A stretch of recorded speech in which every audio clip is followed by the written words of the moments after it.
Hi everybody, it's Flip Flop Mountaineer and I've got a homestead hack that you're going to want to see today. This is a kitchen island that was made from a headboard that I found in a thrift store for $30 and an armoire that was cut in half, and it turned out into this beautiful country kitchen island that you see behind me. So stick around and let me show you how on a budget I made a beautiful kitchen island using recycled materials. Let's see how it was done.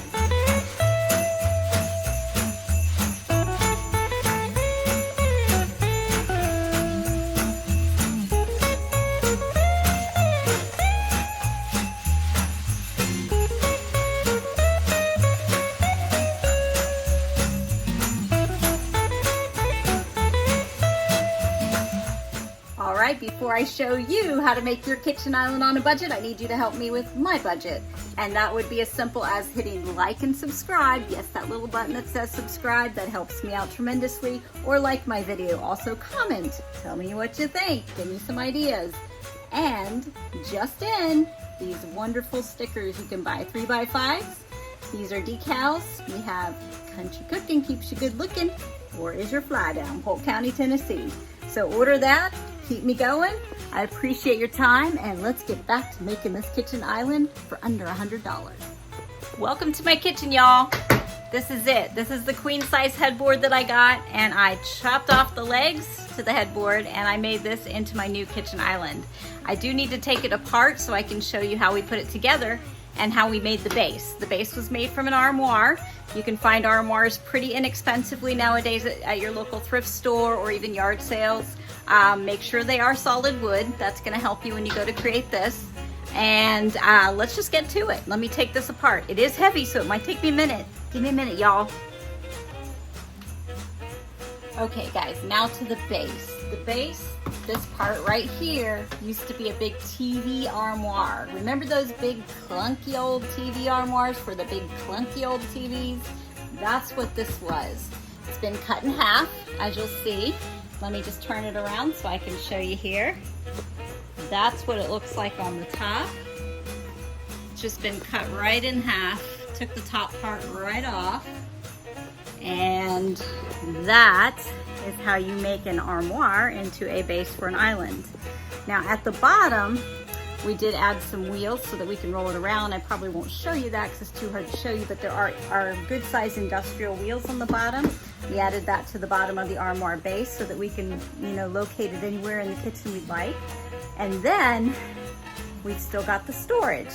That's our biggest issue in this tiny house, storage. So down here, we've got plenty of cabinet space, plenty of drawer space. Now I will say the drawers are harder to get to because I did want to have more foot room for people to sit since we don't have a traditional dining room. So that was the only thing that was kind of wonky, but the tabletop works great. And I'll show you how I attached it. We actually didn't even attach it to the top.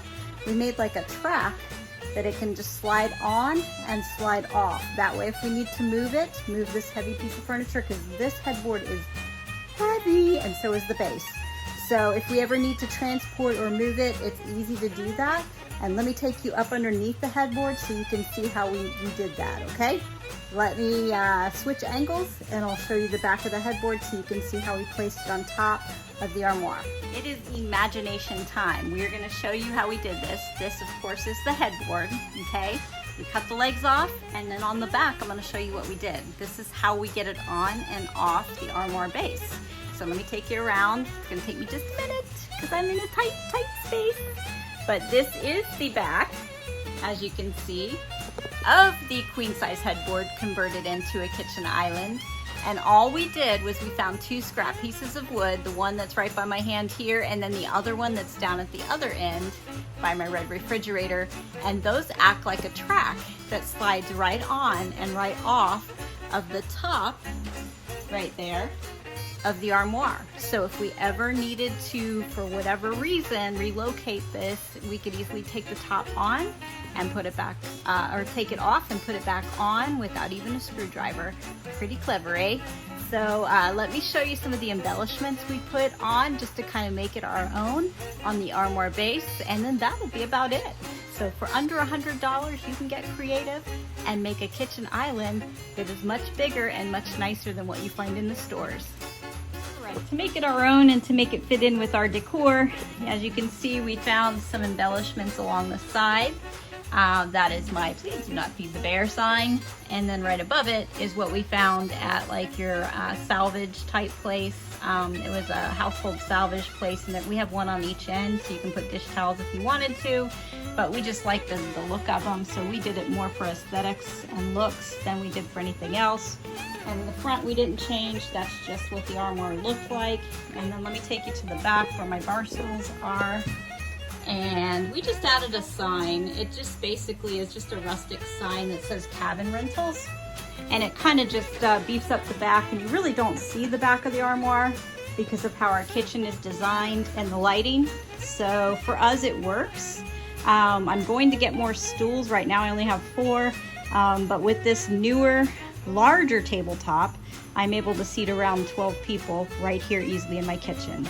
Under $100, y'all. Under $100. So that is how you make a kitchen island on a budget. And I am Flip Flop Mountaineer. I asked for you to subscribe so you can see more homestead hacks coming to you soon. Next homestead hack, I'm going to show you how to make lighting where there wasn't any lighting before, or an outlet.